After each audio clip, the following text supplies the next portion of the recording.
Morning, Paul. Morning, Richard. Morning, Paul. How are you today? I'm joyous. Joyous in the festival of the solstice. Ooh. Winter solstice. It's today. We're filming this on Friday the 22nd. And the solstice was at 3:27 a.m. Well, there we are. The zenith, or whatever they call it. So that's the ultimate time where it starts Changing. Yeah. So we've had the shortest day, basically. Well, no, today is the shortest day. Today. By the time you see this, we'll have had the shortest day. By the time you see this, and when you see this, it'll be Christmas Eve. It will be. People around the world are celebrating the birth of the baby Jesus. Baby Jesus. Baby Jesus. That Kath and Kim sketch is one of my Classic. favourites. It's One a of my cla- favourites. It's a cracker. It's a cracker. Cracker with baby cheeses. That's right. So anyway, let's. And of course, many people do celebrate, particularly in Europe, on Christmas Eve. That's right. That's when Saint Nicholas turns up to fill your stocking. Or of course Santa Claus, or Father Christmas, as we call him in the UK. But Father Christmas turns up on Christmas Day. No. Yeah. No. Yeah. Christmas Eve night. Well. In the night. Yeah, but he goes around, doesn't he, doing all Most of that. of the children, most of the good children, Paul, are tucked up in bed waiting for Father Christmas to come down their chimney. Even if they haven't got a chimney. Which we didn't have as children. Didn't you? No, so Father Christmas had to come in the What? door. Right. How'd he do that? He'd break in? Well, no, I think he'd Do you have a knock. sort of like lockpick things and No. do that? What, like Father Brown? Right, Father Brown. Father Brown does No, have Father that, Christmas would come in and have a glass of Cherry. and a mince pie. And a satsuma. No, just a mince pie. Oh no, plus definitely a cherry. satsuma. Yeah. Jingle his bells and then be off. Yeah. I've heard that before. Yeah. Oh. Won't go to a So- Father Christmas that jingled his bells at We're- me once. Yeah, all right. So we're wishing all the children around the world very, very happy Christmas and a lovely time with lots of lovely gifts. Yeah, just don't sing. Hopefully not made of plastic. Well, they will be, won't they? Yeah, Well, very they don't often they have are. to be. And that's where I'm going to Do something. do Say something something. later. There we are. Whatsoever to other things. So first of all... I used to like midnight mass. I think it was just the thing. I went to midnight mass a few times. I didn't sort of burst into flames as I went through the doors. But yeah, I could do midnight mass, but any other time it just seemed... Well, I do like church, but like you, I feel very uncomfortable in the church. I visited one in Rome once, which was quite incredible. It was just they by are. the main railway station. There's two in Rome. It was by one of them. And I was with my client, and his accountant worked for offshoot of the Vatican. So we went into... He said, "Oh, I need to drop something off." And I said, "All right, okay, I'll come with you." So I went with him. I didn't know where we were going. And we came out of the offices, and then we went down like 20 yards. There were some huge wooden doors, absolutely huge wooden doors I hadn't seen. We went through these huge wooden doors, and then they shut behind us, and through another set of huge wooden doors. And then in the middle of the city, in the middle of this, all these buildings, like terrace buildings, there was this enormous church. Oh, how lovely. And it had another set of wooden doors on the other side, all I the found wooden out. doors. It was quite incredible, and of course that's the thing about churches and cathedrals and all of that type of thing.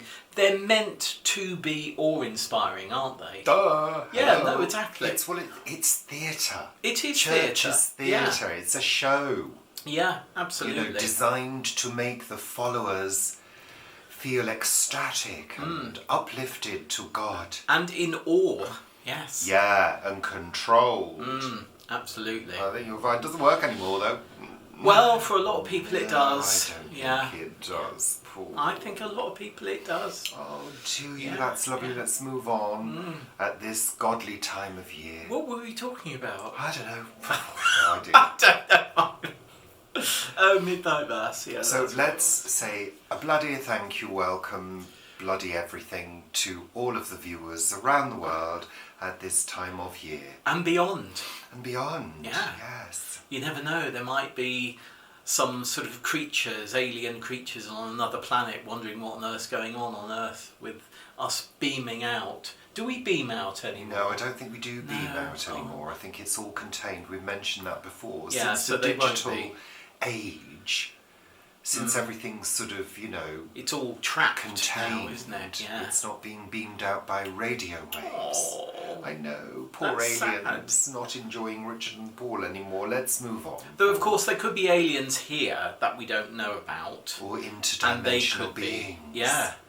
I'd like to see a tardigrade watching Richard and Paul. That would be interesting, wouldn't it? Or, a little sort of grouping of them. Put them in front of the video screen and watch us. Not sure they've got eyes. Haven't they? Do Don't they think hear so. things? I don't They know, could Paul. be, This is not a lesson on tardigrade biology. Oh right, okay. We're moving on now because we haven't got a lot of time. We're very busy today. No, we are busy. So we always kick off with Richard and Paul's weather report. Windy! So, Storm Pia is currently in the UK. I'm not sure where they got that name from. Norway. Well, the only Pia I've ever known is Pia Zadora. Norway, actress, Denmark. Actress, singer, sex kitten. Yeah. Well, I mean, she wasn't a very good actress. She wasn't a very good singer, but she was quite good at being a little sex kitten, wasn't she? I can't remember her. She was a sort of miniature person with blonde hair and boobs. Was she like Zsa Zsa Gabor and all of those? No. Was she around the same time? No, she was a bit later than Zsa Zsa. Zsa Zsa and Gigi, was it? Zsa Zsa and... who was the other Gabor? I can't remember. I only remember Zsa Zsa. There we are. She was adorable, Zsa Zsa, wasn't Yeah, she? I do remember Pia Zadora actually. Yeah. Yeah, she was like a little pop yeah, star. I do remember. Yeah. Yeah, pop star sex kitten. Is she still around? I think she's in probably her 60s now. It might be doing panto somewhere. Oh, I'm not sure about that. Anyway, I wonder So- who the oldest person in panto is this year. Christopher Biggins. I don't know. No, there'll be older people than that. I don't Yeah. know. Anyway, let's move on. So it is windy. Windy Yeah. but mild. Very mild, very Yeah. mild. The peas are enjoying that. They're really sort of beginning to grow. Oh, the Yeah, peas. yeah, peas. Yeah. Who are the peas? They're our new neighbours. Yeah. Oh dear. I don't know where I'm going today. No, I better take control. I think you better, yeah. So we wanted to say some thank yous. Well, one thank you I think it is, isn't it? To Patricia in Warsaw for our lovely gifts. In fact, we're going to open our gifts now Are we? because it's Christmas Eve. Thank you for your lovely card. And thank you for your lovely chocolate bar, Chocolate. which I'll be eating later. I thought you were going to eat it now. I thought we might have a And- bit now. And thank you for the fudge. What fudge? Well, you left it on the table, Paul. The problem is, you can't leave things on the table in here because fudge is one of my favourite things.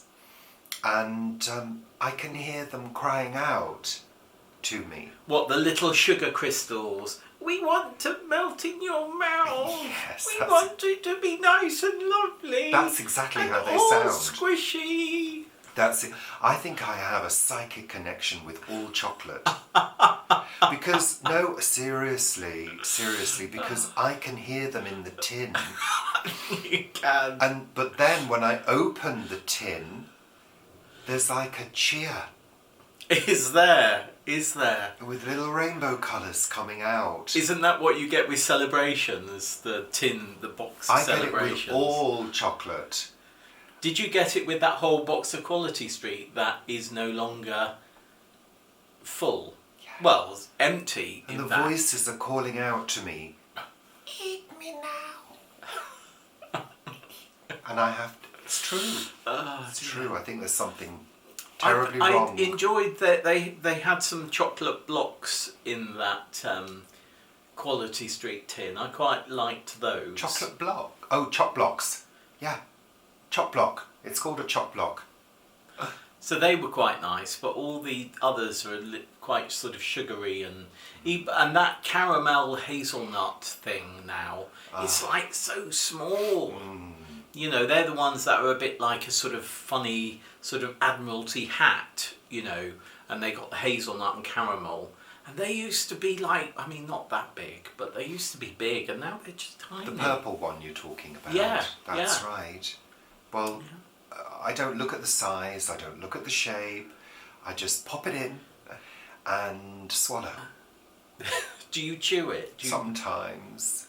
You should do, otherwise you don't enjoy it. Oh, I do enjoy it. I mean, each of those should last about an hour, really, in the mouth, I think. Don't even last a minute. What do they say? A minute on the lips, a lifetime on the hips. Yeah, I think that's right at the moment. So, Patricia, your presents, we're going to open them now. Look, that one's for me. Whoops, that's almost opening itself. Have you had a peek? Nope. And that one's for Paul. You open yours first, Paul. I'm sort of guessing what these things are. Are they willy warmers? Don't bring the tone down of this high quality show. Oh, come on, Paul, goodness sake. Well, no, I want to be able to use the thing again, you know. So I'm going to do it carefully. That's my mum coming out there. We'll use all of this again.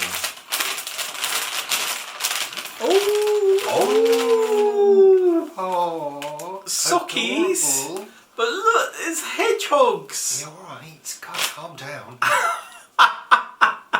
Hedgehog socks. That one's got. What's that one got? It's got like a tomato on top of it. Oh, foxy socks. look at that gorgeous, gorgeous They're nice. green God, they're socks. lovely quality. And lilac with a little foxy on it. Oh, I like I foxy. love them. And you saw Brush yesterday, I didn't did. you? He saw Brush at the allotment when he was coming home In the yesterday. street. Yeah, yeah. Oh, Thank love, you love, very love. much. Thank Thank you. you so much, Patricia. Those That's so adorable. cute. I love them, and the lilac is gorgeous. And the green, love them, love them, love them. I think it's a tomato. Is it tomato? It's a tomato. It looks like a hedgehog. Yeah, hedgehog with tomato on With a it. tomato on the top. Marilyn for men. Marilyn for men. We saw Marilyn yesterday, didn't we? What? On top of the pops. Marilyn, not Marilyn Monroe. Not Marilyn Monroe. Thank you no. so much, Patricia. Thank That's you, absolutely yes, adorable. yes. Thank you. Let's get on with the show. So, I'm now off for the Christmas period. Yay! I'm very, very happy. Work has been... Is that your happy look? Yes. Oh, But dear. that's why I've got no wrinkles, Paul, I think you'll find. Because happiness doesn't necessarily mean smiling.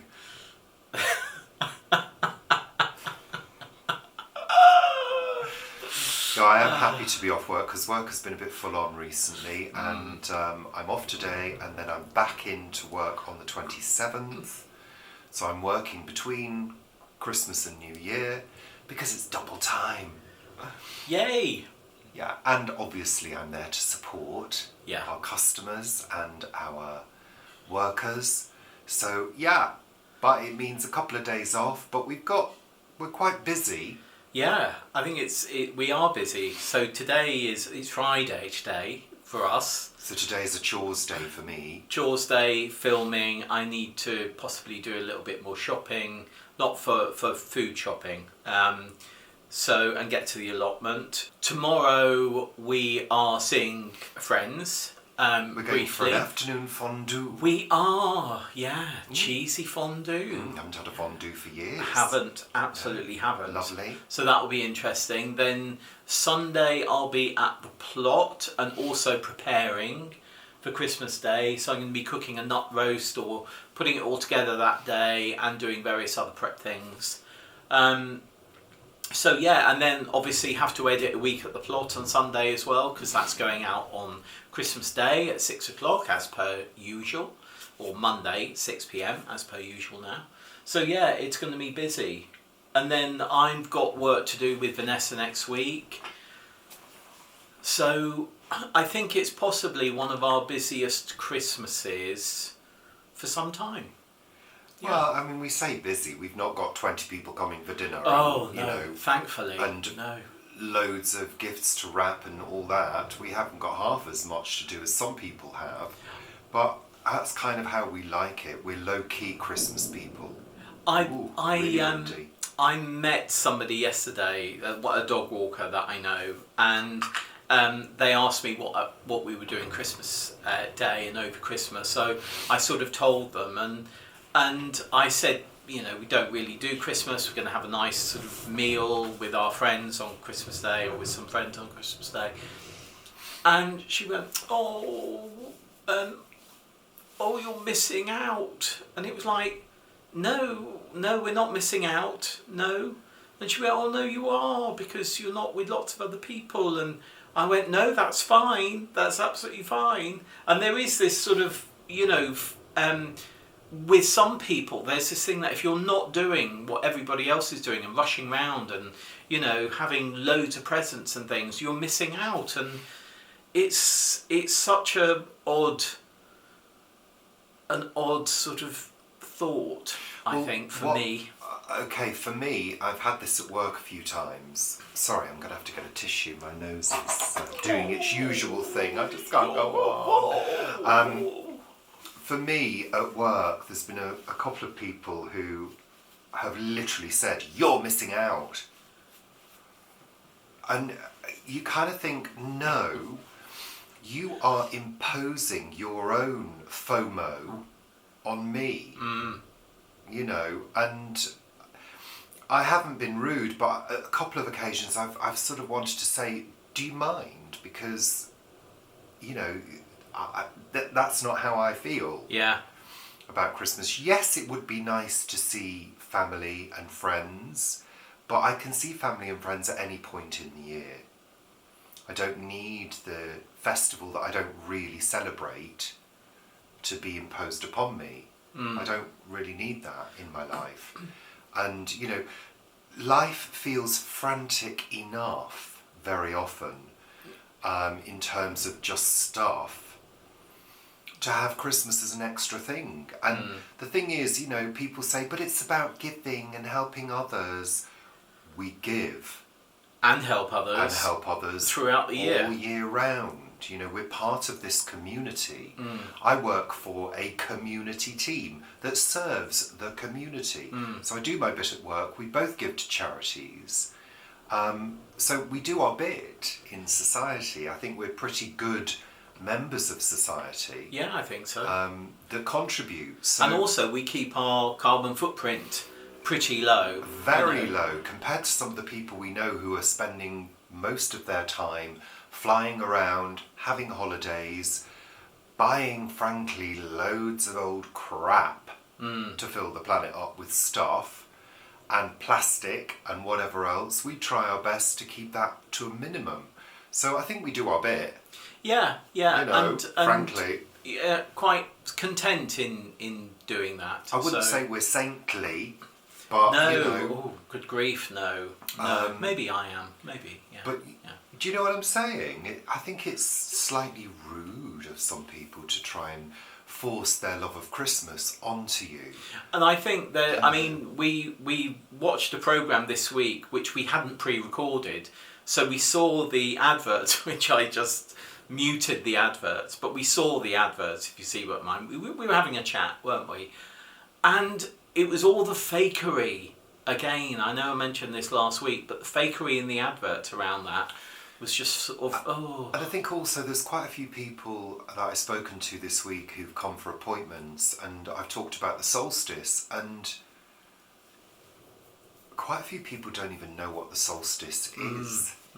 And the reason that there are celebrations around this time of year, you know, the ancient people wouldn't have had Christmas. No.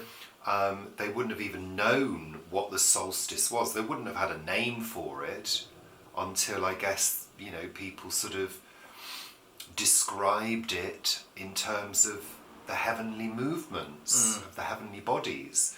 But they knew that it was a time that was important because the sun was coming back. You know, I mean, they would have seen a dying sun getting lower and lower and lower, getting colder and colder and colder, and over time would have learned that this happens every year. But can you imagine the fear that maybe it wasn't going to come back? It wasn't going to get warmer again. Which is why it's a celebration when it does come back, because you're celebrating that the sun is you know, back in that trajectory of coming back. So yeah, and giving you warmth in the future. Warmth and life. I wonder where that word heavens comes from. I wonder if everything's got a root. I know, but I wonder if it's a very old word or whether it is something around faith. It'd be quite interesting. I think I'll look that up. Yeah. So, as usual, we're having a very quiet Christmas day. A couple of friends coming over, a local friend and her sister. So we'll be entertaining them in terms of cooking a nice big meal and just having fun in terms of chatting. Yeah. And I'll be setting a fire, and that will all be cosy and lovely for the day. Although I think it's going to be quite mild. Well, maybe we don't need fire. Well, I like to have a fire on Christmas Day. Oh, I do. So, what else? Talking about helping people, you helped somebody, didn't you, the other day in the car park at home base? Yeah, I popped to home base for some kindling for the fire on Christmas Day, and I got it. And there was a person in the queue in front of me, and she was an elderly lady, older lady, let's say, and she had I think it was a lawnmower in a box on, you know, a trolley. So anyway, she went off, and I paid for my goods, and I went off, and she was sort of going to her car, and her car was sort of quite near mine, and I said to her, do you want a hand at all with, because it was quite a big box, you know, I didn't know whether it was heavy, but it was a big box, and I think she looked at me as if I was a bit of a tramp at first, because I did have my sort of gardening stuff on, which is my padded gilet is a bit torn, but anyway, I think she went, oh, that would be helpful, thank you, that would be lovely. So I did get the box. It was pretty light, but getting it in the car was awkward, so anyway, I helped her, and as I was sort of saying, well, there we are, you know, it's there, she tried to give me a £5. I said, no, I don't want your cash, I was just sort of helping you. And she said, oh, thank you very much, I really appreciate it. And then I went off. But it did sort of, yeah, it did make me laugh. I had a chuckle when I got back in the car and drove off. Well, you know, that's a nice thing to do, but we do that at any time of the year. Yeah, absolutely. Yeah, often ask people, you know, do you need a hand? Yeah. And I mentioned plastic tat. You know, I mean, you just think about the amount of stuff. Are we going back onto that now? Well, yeah, because I wanted to mention the thing that I've treated us to. As you know, Paul and I quite enjoyed playing things like Scrabble and cards of an evening. And we were talking about this game, Mastermind. Because we were watching the toys of the 70s or something, weren't we, last week? We both said, I used to love playing Mastermind, which is the code-breaking game. So one of you chooses a 4-colour code, and the other one has to try and guess it in 10 moves using coloured pegs. And I thought I'd love to get us a Mastermind so we can play it. But most of the ones that I was looking at were plastic. all plastic. I thought, I don't really want to buy a plastic game. But then I found this version, which is called Mind Genius, and it's actually completely made out of wood. That's great. And the pegs, which I won't take out, but they're coloured pegs and black and white pegs, they're all made out of wood as well. Yes, it cost slightly more. Well, it cost about 20 quid actually, which was a treat. Cost a little bit more than the plastic version, but there are wooden alternatives to be had. You can put it down now, Paul. I know, but I do want to they do come in a They plastic do come bag, in plastic bags, but they're all little pegs, Little in all wooden the pegs. colours. So I think that's great. I don't know whether you remember the game, but you have to kind of guess by making guesses, and then you are given clues with the black and white pegs. So if you get a white peg, it's the right colour but in the wrong place, and if you get a black peg, it's the right colour in the right place. Because the person who chooses the code puts the code in there, and then that goes over it. Yeah, to hide it. And then the other person's here, so you play the game down that way. So, yeah, I think that's fab. Lovely. Don't break it, Paul. I haven't broken it! So that I'm was looking forward to playing that that. was a little Christmas treat. for Yeah, us. that was a real surprise. Yeah. So, well, I'm quite thoughtful, Paul. Yeah, but we don't buy each other things. No, So. well, I haven't bought it for you. I bought it for Oz, which is why it's open. So, what else have we been up to? Have you started your read-along book, Paul? I've read The Signalman. So that was Charles Dickens' The Signalman, which is a short story. It takes quite a short amount of time to read, a couple of hours. And I've started The Haunted House. And so this is a selection of stories, some from Charles Dickens and some from other people who are authors around the same time, obviously.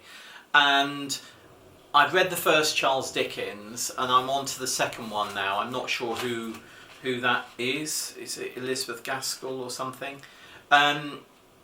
Hesper Stretton. And this one is The Ghosts in the Clock Room. And I'm enjoying the Hesper Stretton one more than I've enjoyed the first Dickens. But Dickens can be sometimes a bit of a slog to get through. And where I found the Signalman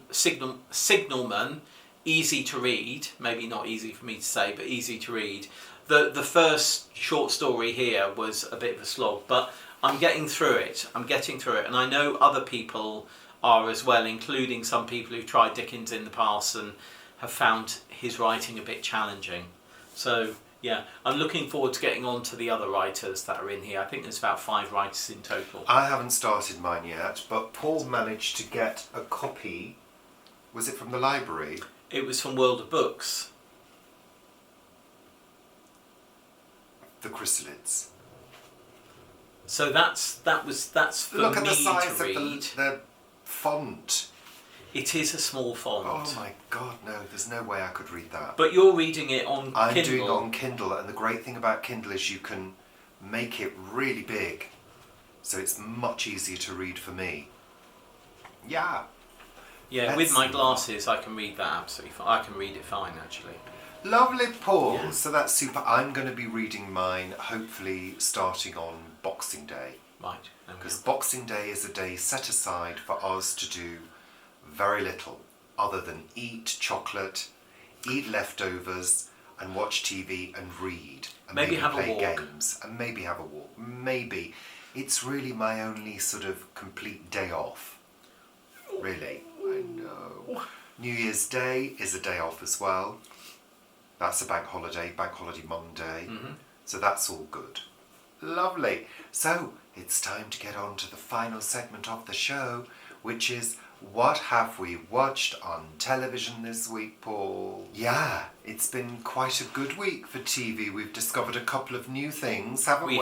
We have. Yeah. So But let's kick off with what we finished. Yeah, so we finished Murder at the End of the World, which I think is in my top TV programmes of the year. This is produced and written by the same people that did the OA. And if you've not seen the OA, there are 2 seasons available on Netflix. That is, I mean, actually, I quite fancy watching it again. Yeah, I would happily watch it again. Because it is a cracker. Absolutely brilliant. And the ending, I mean, just genius. Yeah. Genius. The whole thing we found just riveting. So we found the same with this as well.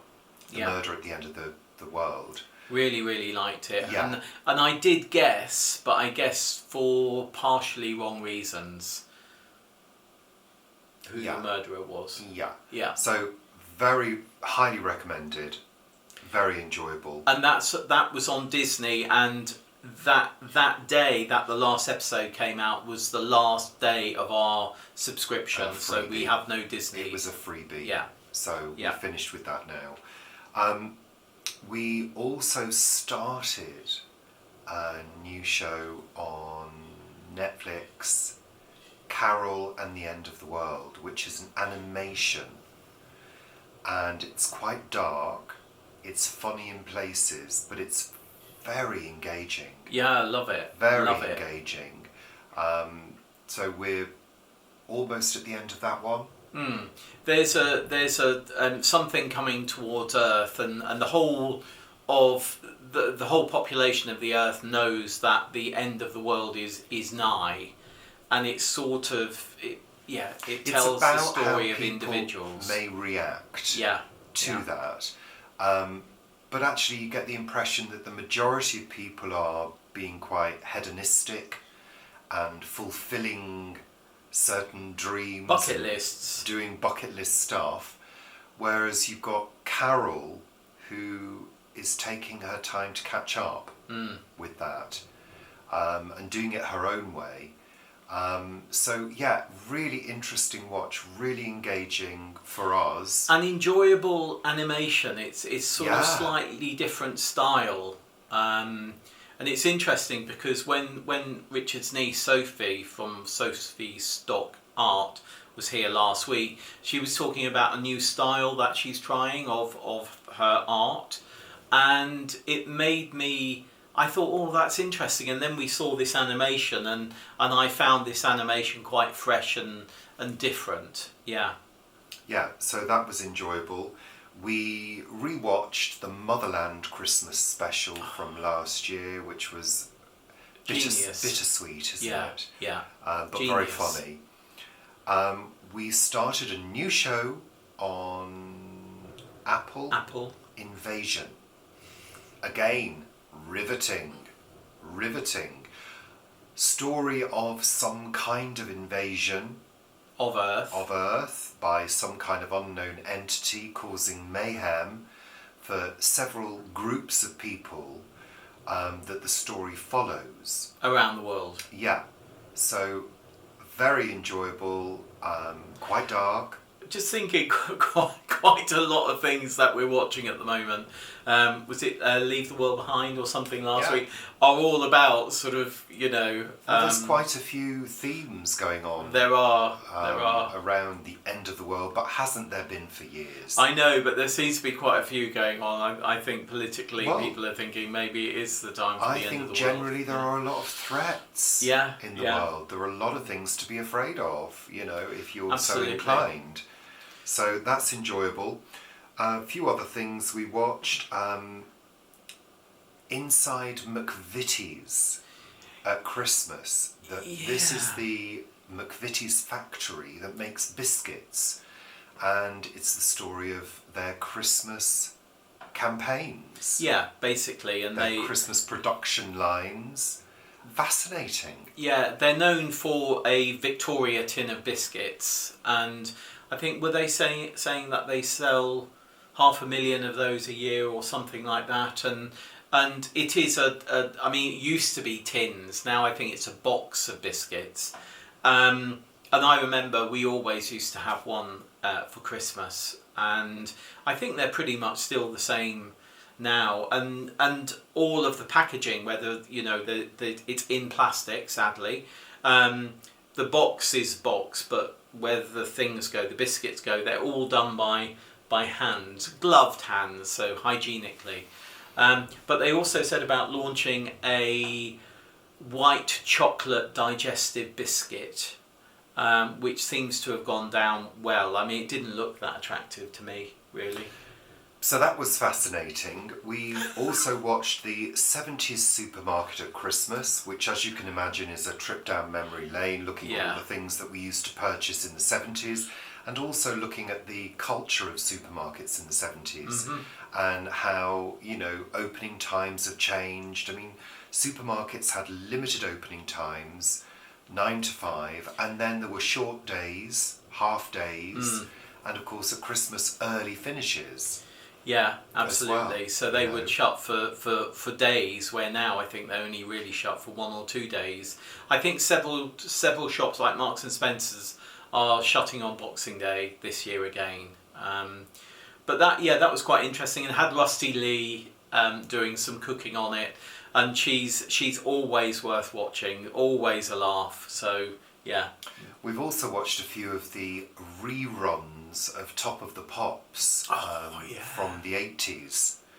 And there was 1984, which is a year we both remember very well, with a great number of excellent artists from the 80s. Duran Duran, Paul Young, Thompson Twins, Frankie Goes to Hollywood, George Michael and Howard Jones, George Michael, Culture Club, packed full. I mean, 1984 for pop music was a bumper year. Bumper year. Yeah. With a huge amount of hits. It's interesting that when George Michael came on, both of us went, oh, it's that, that realisation that such a genius of music is no longer around creating genius music. It's just the sadness of losing these stars, some of these stars, so early. Absolutely. It just makes you think, it makes you reflect on your own mortality and how time is ticking on and how far away the 70s and 80s was. I read Crazy. the other day, and I said to Richard, I think now is as far away to 1970 as 1927 was to 1970, and that is sort of extraordinary when you think about it. I thought you said 1917. Sorry, 1917, and it's like, wow, that really puts into perspective something that we think is really quite close, 1970, yet take it the same distance back in time, 1917. Incredible. Yeah. Anyway, we also watched a little bit of the Royal Variety performance, didn't we?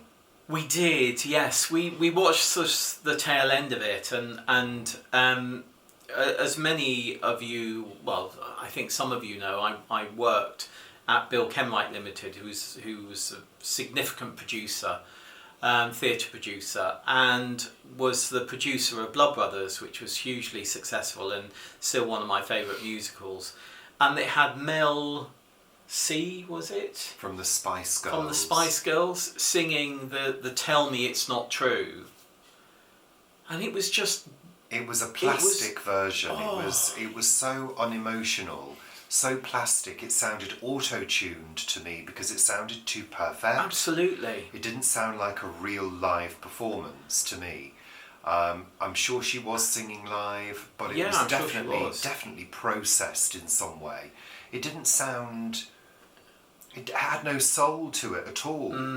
It was too perfect. Cher's performance of her Christmas song was mimed. Yeah, that was mimed. It was fluffy, wasn't it? And again, it had no soul to it. What a terrible song. Sorry, that's not going to be a Christmas classic as far as I'm concerned. Yeah, I don't know. It just... But Blood Brothers to me is, as I say, one of the best musicals of all time, and that particular song, which starts the show and ends the show, is all about heartbreak and loss. And best enjoyed live on stage absolutely. at the actual show itself. Yeah, yeah. Although, mind you, we don't know to what extent the West End shows are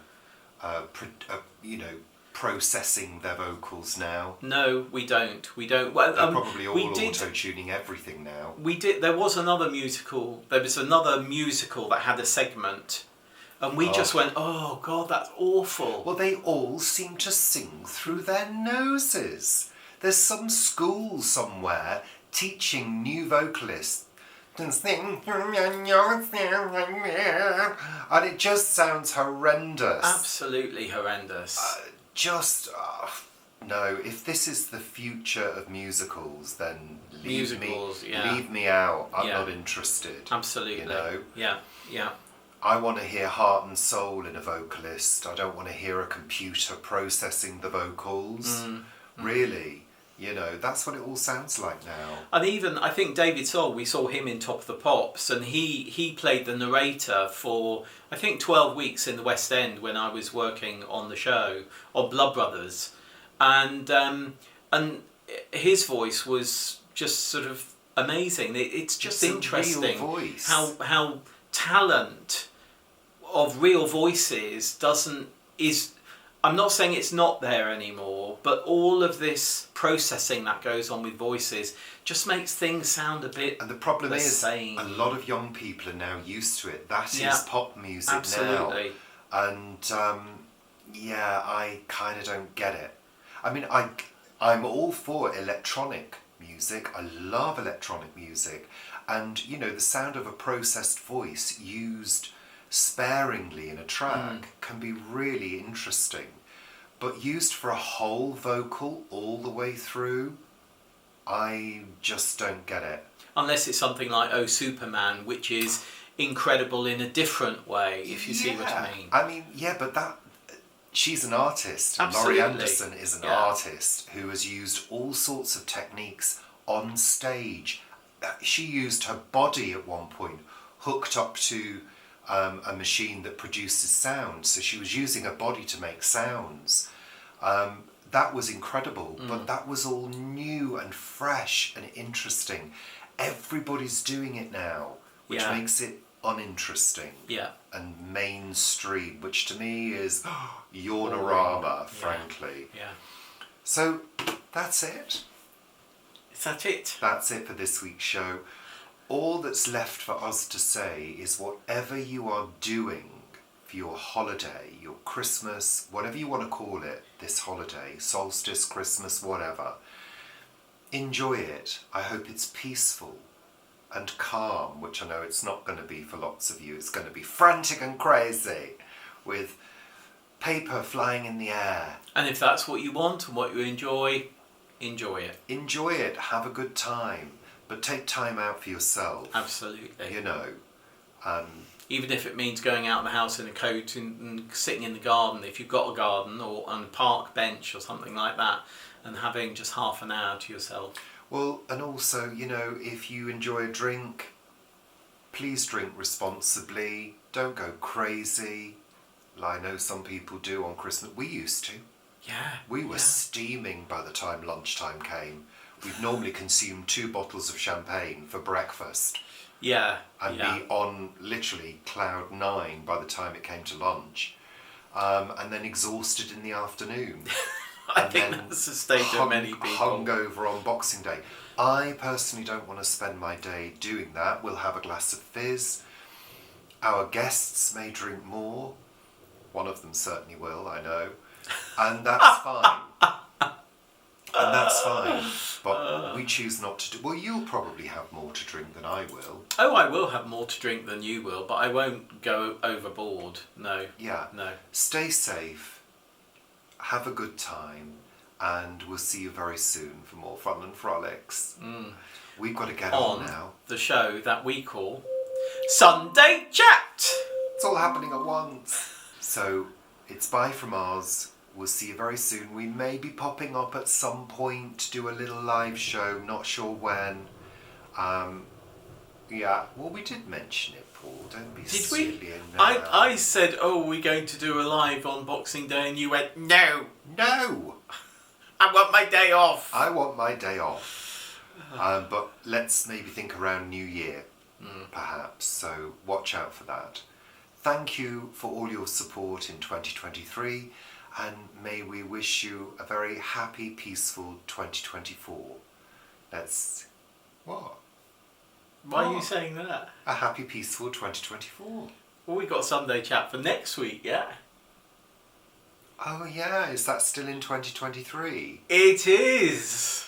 We got a whole week of 2023 forget left. that. I hope you have a really happy 2023, what's left of it. Yeah. I do wish you all a happy new year as well. Oh, that's lovely for all those people who might not watch Sunday Chat next week. Bye then. Bye. Bye. Happy Christmas. Happy Christmas, Merry Christmas. Have a lovely time. Solstice. Hope Father Christmas comes down your chimney. Bye. Bye.